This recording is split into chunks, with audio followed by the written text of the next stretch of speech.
ಓಂ ಶ್ರೀ ಗುರುಭ್ಯೋ ನಮಃ.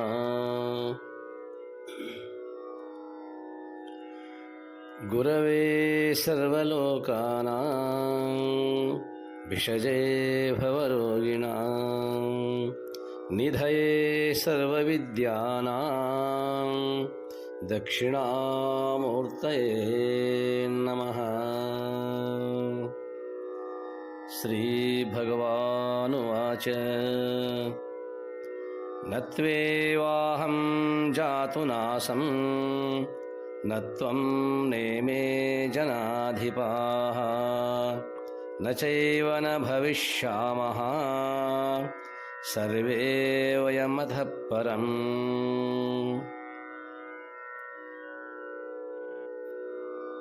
ಪುಣ್ಯಾತ್ಮರೇ, ಅರ್ಜುನನ ನಿನ್ನೆಯ ಪ್ರಶ್ನೆಗೆ ಭಗವಂತನು ಗುರುರೂಪದಲ್ಲಿ ಉತ್ತರಿಸುತ್ತಾನೆ. ಜನಾರ್ದನ, ಎಲ್ಲ ವ್ಯಕ್ತಿಗಳು ವಸ್ತುಗಳು ಅಶೋಚ್ಯ ಎಂದೇ ಅಲ್ಲ, ಅದು ಹೇಗೆ ಎಂಬ ಪ್ರಶ್ನೆಗೆ ಉತ್ತರಿಸುತ್ತಾನೆ ಭಗವಂತ. ಪಾಂಡವ, ಪರಮಾತ್ಮನಾದ ನಾನು ಪೂರ್ವದಲ್ಲಿ ಇರಲಿಲ್ಲವೆಂಬುವುದಿಲ್ಲ, ಇನ್ನು ಮುಂದೆ ಕೂಡ ನಾವೆಲ್ಲರೂ ಇರುವುದಿಲ್ಲವೆಂಬುವುದಿಲ್ಲವೇ ಇಲ್ಲ. ವರ್ತಮಾನ ಕಾಲದಲ್ಲಂತೂ ನಾವೆಲ್ಲ ಪ್ರತ್ಯಕ್ಷವಾಗಿದ್ದೇವೆ ಅಲ್ಲವೇ? ಪಾಂಡವ, ನಾನು ತೋರಿಕೆಯ ಈ ದೇಹವಲ್ಲ, ಅಂತಸ್ಥ ಪರಮಾತ್ಮ. ಹಿಂದೆ ಮತ್ಸ್ಯಾದಿ ಅನೇಕ ದೇಹ ಧರಿಸಿದ್ದೇನೆ, ಅವು ವಿವಿಧ ವೇಷಗಳು. ನಾನು ಆ ವೇಷಧಾರಿ ಬಹುರೂಪಿ ನಟ. ಅವು ಹುಟ್ಟಿ ಬಾಳಿ ಅಳಿದಿವೆ. ನಾನು ಅವುಗಳೊಂದಿಗೆ ಹುಟ್ಟಲಿಲ್ಲ, ಪ್ರಾಣವನ್ನು ಆಶ್ರಯಿಸಿ ಬಾಳಲಿಲ್ಲ, ಅಳಿಯಲಿಲ್ಲ. ನಾನು ಅನಾದಿ, ಅಖಂಡ. ಈ ಅಮರ ಪ್ರಜ್ಞೆಯನ್ನು ನಾನೆಂದಿಗೂ ಕಳೆದುಕೊಂಡಿರಲಿಲ್ಲವೆಂದೇ ಮತ್ಸ್ಯಾದಿಗಳಂತಹ ಕ್ಷುದ್ರ ಜನ್ಮಗಳು ಕೂಡ ನನ್ನ ಪವಿತ್ರ ಪೂಜನೀಯ ಅವತಾರಗಳು ಎನಿಸಿದವು. ಪರಂತಪ, ದೇಹದತ್ತ ನೋಡದೆ ನಿನ್ನೊಳು ವೀಕ್ಷಿಸು. ನೀನು ನನ್ನ ಅಂಶ. ಅಷ್ಟೇ ಅಲ್ಲ, ಈ ರಾಜರುಗಳು ನನ್ನ ಅಂಶ. ನಿಮ್ಮ ದೇಹಗಳು ಹಿಂದಿರಲಿಲ್ಲ, ಮುಂದೆ ಇಲ್ಲದಾಗುವವು. ದೇಹದ ಹೃದ್ಗುಹ ಚೈತನ್ಯ ಮೂರ್ತಿಗಳಾದ ನೀವು ಮಾತ್ರ ಆ ದೇಹದಂತೆ ಖಂಡಿತರಲ್ಲ, ಕಾಲಬಂಧಿತರಲ್ಲ. ನಿನ್ನ ಅಚ್ಯುತ ಅಸ್ತಿತ್ವ ಮರೆತುದರಿಂದ ನಾನು ಕುಂತಿಪುತ್ರ, ಕ್ಷತ್ರಿಯ, ಬಂಧು ಬಾಂಧವರೊಂದಿಗೆ ಇರುವವ ಎಂಬ ಭ್ರಮೆಗೆ ಬಲಿಯಾಗಿರುವೆ. ನಿನ್ನ ಹರಿತ ಬಾಣಗಳು ಈ ರಾಜರನ್ನು ಕೊಂದು ಹಾಕುವವೆಂಬ ಮರುಕ ನಿನ್ನಲ್ಲಿ ಉಂಟಾಗಿದೆ. ಅರ್ಜುನ, ಇದೆಲ್ಲ ಬರೀ ಕಲ್ಪನೆ. ನೈಜದತ್ತ ಮುಖ ಹೊರಳಿಸು. ನಾವೆಲ್ಲ ಎಂದೆಂದಿಗೂ ಇದ್ದವರೇ, ಎಂದೆಂದಿಗೂ ಇರುವವರೇ ಎಂಬ ಸತ್ಯವನ್ನು ಕಾಣುವೆ. ಆಗ ನಿನ್ನ ವಿಷಾದ ಅಳಿಯುವುದು. ಮಣ್ಣಿನಿಂದ ಘಟದ ನಿರ್ಮಾಣ. ಮೊದಲು ಇರದೆ ಮಧ್ಯಂತರದಲ್ಲಿ ತೋರಿ ಬಂದ ಘಟವು ಪ್ರಾಗಭಾವ ಪ್ರತಿಯೋಗಿ. ಅದು ಸದಾ ಬಾಳುವಂಥದ್ದೂ ಅಲ್ಲ, ಕಾಲಾಂತರದಲ್ಲಿ ನಾಶವಾಗುವುದು. ಆದುದರಿಂದ ಅದು ಪ್ರಧ್ವಂಸಾಭಾವ ಪ್ರತಿಯೋಗಿ. ಮಣ್ಣು ಮಾತ್ರ ಹುಟ್ಟಿಲ್ಲವಾಗಿ ಪ್ರಾಗಭಾವ ವಿಹೀನ, ಸಾಯದಾಗಿ ಪ್ರಧ್ವಂಸಾಭಾವ ವಿಹೀನ. ಅದು ಘಟದ ದೃಷ್ಟಿಯಿಂದ ಅನಾದಿ, ಅನಂತ ಆ ಮಣ್ಣು. ಅದರಂತೆ ದೇಹಗಳು ಘಟ. ಅವು ಹುಟ್ಟಿವೆ, ನಾಶವಾಗುತ್ತವೆ. ಅವುಗಳ ಅಂತಸ್ಥವಾಗಿರುವ ವಿಶ್ವಚೇತನವು ಮಾತ್ರ ಅಮೂರ್ತ, ಅಜ, ಅಭಾವಕ್ಕೆ ಎಂದೆಂದಿಗೂ ಪ್ರತಿಯೋಗಿಯಾಗದ ಚಿರಂತನ ನಾಸ್ತಿತ್ವ. ಘಟವಿದ್ದಾಗಲೂ ಇಲ್ಲದಾಗಲೂ ಮಣ್ಣು ಇರುವಂತೆ ದೇಹ ಪ್ರಾಪ್ತವಾದಾಗಲೂ ದೇಹ ಅಳಿದು ಹೋದಾಗಲೂ ಆ ಚೈತನ್ಯ ವಸ್ತು ಮಾತ್ರ ಅಪರಿಣಾಮಿಯಾಗಿ ನಿರಂತರವಾಗಿ ನೆಲೆಸಿದೆ. ಜೀವನೆಂದರೆ ಅಂಥ ಅನಂತ ಚೇತನದ ಮನೋಗತ ಪಡಿಮೂರ್ತಿ. ಅಂತಃಕರಣದಲ್ಲಿ ಹೊಳೆದ ಚೈತನ್ಯ ಕಿಡಿ. ಅವನು ಕಾಲಕಾಲಾಂತರದಿಂದ ವಿವಿಧ ಅಸಂಖ್ಯ ಜನ್ಮಗಳನ್ನು ತಾಳುತ್ತಾ ಬಂದಿದ್ದಾನೆ. ಅವನು ತೊಟ್ಟ ದೇಹಗಳಿಗೆ ಲೆಕ್ಕವಿಲ್ಲ. ಅವನು ಬಾರದ ಯೋನಿಗಳೇ ಉಳಿದಿಲ್ಲ ಅಂದರೆ ಅತಿಶಯೋಕ್ತಿಯಾಗದು. ಲುಪ್ತ ಶಕ್ತಿಯಿಂದ ಆವೃತನಾದ ಅವನು ಹಿಂದಿನ ಯೋನಿ ದೇಹ ಅಲ್ಲಿ ಪಡೆದ ಭೋಗ ಅವೆಲ್ಲವುಗಳನ್ನು ಮರೆತು ಹೊಸ ದೇಹ ಪ್ರವೇಶಿಸುತ್ತಾನೆ, ಹೊಸ ಸಂಸಾರ ಕಟ್ಟಿಕೊಳ್ಳುತ್ತಾನೆ. ಅವನಿಗೆ ಹಳೆಯದರ ಪೂರ್ಣ ವಿಸ್ಮರಣ, ಹೊಸದರ ಪೂರ್ಣ ಅಭಿಮಾನ. ಉದಾಹರಣೆಗಾಗಿ ಹೇಳುವುದಾದರೆ, ಅತ್ಯಂತ ಬಡ ಕುಟುಂಬದಲ್ಲಿ ಗಂಡನಾಗಿರುವ ಜೀವ ಆ ದೇಹ ತೊರೆದು ಮಗ್ಗುಲಲ್ಲೇ ಇರುವ ಸಿರಿವಂತರ ಮಗನಾಗಿ ಹುಟ್ಟುತ್ತಾನೆ.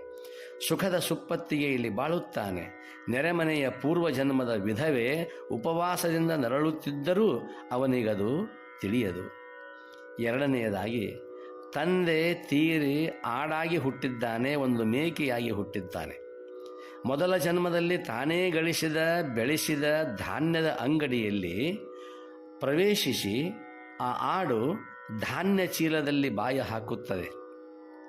ಅದನ್ನು ನೋಡಿದ ಮಗನು ತಂದೆ ಎಂಬುದನ್ನು ಅರಿಯದೆ, ಮೇಕೆಯ ರೂಪದಲ್ಲಿರುವ ತಂದೆಯನ್ನು ಗುರುತಿಸದೆ ಆ ಮೇಕೆಯನ್ನು ಆಡನ್ನು ಬಡಿಯುತ್ತಾನೆ. ಇಂಥ ಅನೇಕ ವಿಚಿತ್ರ ಘಟನೆಗಳು ಅಸಂಭವವಲ್ಲ. ಲುಪ್ತ ಶಕ್ತಿ ಸಹಿತನಾದ ಜೀವನು ತನ್ನ ಮೂಲ ಅರಿಯದೆ ದೇಹವೇ ತಾನೆಂದು ಭಾವಿಸಿ, ತಾನು ಮೊದಲು ಇರಲಿಲ್ಲ, ಈಗ ಹುಟ್ಟಿ ಬಂದಿದ್ದೇನೆ, ಒಂದು ದಿನ ಸಾಯುವುದು ನಿಶ್ಚಿತ ಎಂದು ಕಲ್ಪಿಸಿದ್ದಾನೆ. ಈ ಕಲ್ಪನೆ ಯಾರಿಗಿಲ್ಲ? ಜಗತ್ತಿನ ಬಹುಸಂಖ್ಯೆ ಜನರು ಇದೇ ರೀತಿ ತಿಳಿದು ಬದುಕುತ್ತಿದ್ದಾರೆ. ಆದ್ದರಿಂದಲೇ ಹುಟ್ಟೆಂದರೆ ಅವರಿಗೆ ಸಂತಸ, ಮರಣವೆಂದರೆ ಭೀತಿ. ಜೀವಿತದ ತುಂಬ ಸುಖ ದುಃಖಗಳ ಅನುಭವ, ಇದೇ ಪ್ರಪಂಚ ಪ್ರವಾಹ. ಮುದ್ದುರಾಮ ಹೇಳುತ್ತಾನೆ, ಜನನದಲ್ಲಿ ನೀನಕ್ಕು ಮರಣದಲ್ಲಿ ಏಕಳುವೆ, ಜನನದಲ್ಲಿ ನೀನಕ್ಕು ಮರಣದಲ್ಲಿ ಏಕಳುವೆ, ಹುಟ್ಟು ಸಾವಿನ ಗುಟ್ಟ ಅರಿತಿರುವೇನು, ಬದುಕೊಂದು ಬರೀ ಹರಿವ ನದಿ, ಅರಿತರಿದೇ ನಲಿವು, ನದಿ ಜಲದ ಕಣವಾಗು ಮುದ್ದು ರಾಮ, ನದಿ ಜಲದ ಕಣವಾಗು ಮುದ್ದು ರಾಮ. ಲುಪ್ತ ಶಕ್ತಿಯನ್ನು ಕಳಚಿ ಅಲುಪ್ತ ಶಕ್ತಿಯನ್ನು ಅಂಗವಿಸಿಕೊಂಡವರು ಮಹಾತ್ಮರು, ಆತ್ಮಜ್ಞಾನಿಗಳು. ಹುಟ್ಟಿದಾಗ ನಾವೆಲ್ಲರೂ ಸಂತಸ ಪಡುತ್ತೇವೆ, ಸಿಹಿ ತಿಂಡಿಗಳನ್ನು ಹಂಚುತ್ತೇವೆ. ಆದರೆ ಮರಣವೆಂದರೆ ಏಕೆ ಭೀತಿ? ಮುದ್ದುರಾಮನ ಪ್ರಶ್ನೆ. ಆದ್ದರಿಂದ ಅಳಿದು ಹೋಗುವ ದೇಹದಲ್ಲಿ ಬದುಕಿದ್ದರೂ ಅದರ ವಿಕಾರ ಅವರಿಗಿಲ್ಲ. ದೇಹ ಸಂಬಂಧದ ಮನೆ, ಮಠ, ಮಂದಿರ, ಅರಣ್ಯಗಳ ಅಭಿಮಾನ ವಿರಹಿತರು, ಜಾತಿ ಗೋತ್ರಗಳಿಂದ ನಿರ್ಮುಕ್ತರು. ಏನೇ ಬಂದರೂ ಹೋದರೂ ತಾವು ಮಾತ್ರ ನಿತ್ಯ ನಿರಾಮಯರೆಂಬ ದೃಢ ಪ್ರಜ್ಞೆ ಅವರಿಗಿದೆ. ಆದುದರಿಂದ ಅಂಥ ಪ್ರಾಜ್ಞರು ದೇಹದ ಆಗು ಹೋಗುಗಳಿಗಾಗಿ ದುಃಖಿಸಲಾರರು. ಅರ್ಜುನನು ಪ್ರಾಜ್ಞನಲ್ಲ, ಪ್ರಜ್ಞಾವಾದಿ. ಪ್ರಾಜ್ಞರ ಮಾತನಾಡುವ ಲುಪ್ತ ಶಕ್ತಿಯ ದಾಸ. ಆದುದರಿಂದ ಬಂಧು ಬಾಂಧವರ ವ್ಯಾಮೋಹ ತಾಳಿ ಶೋಕ ಮಾಡಿದ. ಅರ್ಜುನನು ಮತ್ತೆ ಕೇಳುತ್ತಾನೆ, ಭಗವನ್, ನೀನಂತೂ ಈಶ್ವರ. ಇಲ್ಲಿಯವರೆಗೆ ಈ ಹಿಂದೆ ನೀನು ನುಡಿದ ಎಲ್ಲ ಮಾತುಗಳು ಕೂಡ ನನ್ನನ್ನು ಜಾಗೃತಗೊಳಿಸುತ್ತವೆಯೇನೋ ನಿಜ. ಆದರೆ ನೀನು ಪರಾತ್ಪರವಾಗಿರುವಂಥ ಭಗವಂತ. ನಿನಗೆ ಜನ್ಮ ಮರಣಗಳು ಇರಲಿಕ್ಕಿಲ್ಲ, ನಿಜ. ಆದರೆ ಜೀವರಾದವರು ಹುಟ್ಟಿ ಸಾಯುವರೆಂಬುದನ್ನು ಅದು ಹೇಗೆ ಅಲ್ಲಗಳೆಯಬಲ್ಲೆ? ಇದನ್ನು ನಾವು ಅನುಭವಿಸುತ್ತಿಲ್ಲವೇ? ಇದು ನನಗೆ ತಿಳಿಯದಾಗಿದೆ ಎಂದು ಅರ್ಜುನನು ಮತ್ತೆ ಪ್ರಶ್ನೆ ಮಾಡುತ್ತಾನೆ. ಅದಕ್ಕೆ ಉತ್ತರಿಸುತ್ತಾನೆ ಭಗವಂತ, ನಾಳೆ.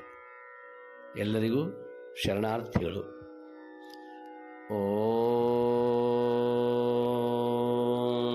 ಶಾಂತಿ ಶಾಂತಿ ಶಾಂತಿ.